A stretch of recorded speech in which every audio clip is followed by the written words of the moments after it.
있잖아, 우리 엄마 얘기 좀 해볼까 해. 올해 64 서울 근교의 오래된 아파트에서 혼자 사신 지 8년이 넘었어.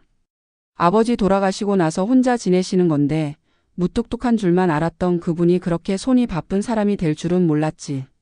매일 아침이면 정성스레 밥을 지으시고 국을 끓이시고 작은 반찬도 몇 가지는 꼭 차려서 혼자 식탁에 앉으셔.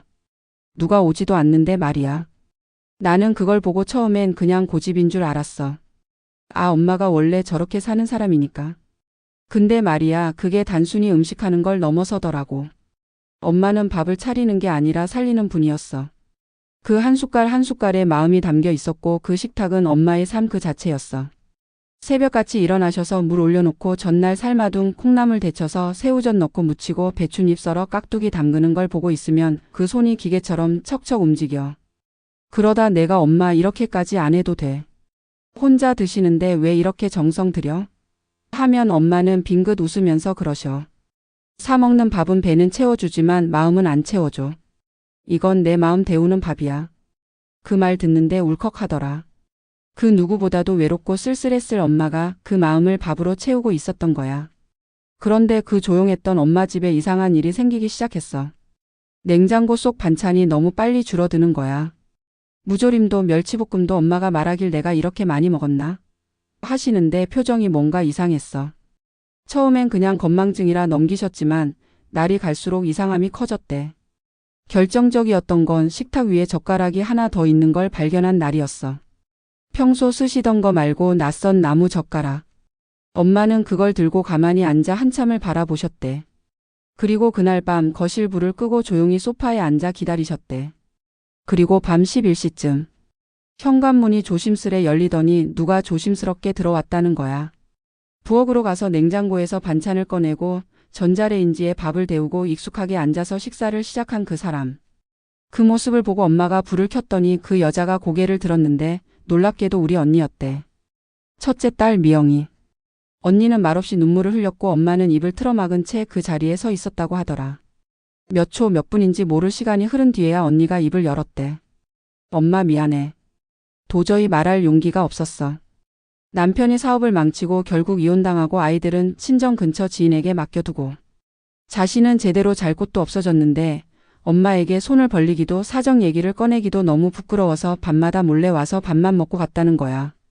그 밥상 앞에서 눈물 흘리고 숨죽이고 나갔다고. 엄마는 그 말을 듣고 아무 말 없이 언니를 안아주셨대. 그 한 번의 포옹으로 모든 게 녹아내렸다고. 그날 이후 엄마는 냉장고 반찬을 더 많이 해두셨고 국도 늘 큰 냄비에 끓이기 시작하셨어. 이젠 대놓고 와서 먹으라 해라 하시면서 말이야. 식탁엔 다시 2명의 그릇이 놓였고 반찬은 조금씩 늘어났어. 언니는 처음엔 멍하니 앉아 밥만 먹었지만 시간이 지나자 엄마의 손을 거들기 시작했지. 하루는 멸치볶음을 하겠다고 나섰는데 기름을 너무 세게 달궈 태우고 말았대. 엄마는 투덜거리면서도 그걸 싹싹 퍼서 드시더래. 내 새끼가 한 거든 뭐든 다 먹어야지. 얼마 지나지 않아 언니는 아이들까지 데려왔어. 좁은 방은 금세 꽉 찼고 작은 식탁에 둘러앉은 4명의 식사 시간은 왁자지껄했지. 국그릇은 모자랐고 숟가락은 서로 먼저 챙기려다 웃음이 터졌고. 엄마는 그 모습을 보며 아버지 영정 앞에서 혼잣말하듯 중얼거리셨대. 여보, 우리 집에 다시 사람 냄새 나요. 당신도 느껴지죠? 그 말이 왜 그리 뭉클한지. 엄마는 다시 살아가고 있었고 그 식탁 위에 사람 사는 기운이 다시 피어나고 있었던 거야. 언니도 밖에 나가서 일하기 시작했어. 오전엔 커피숍 아르바이트, 오후엔 재봉틀 일. 돌아와선 허리도 못 펴고 주저앉지만 그 끝엔 늘 엄마가 끓인 된장국 한 그릇이 기다리고 있었지.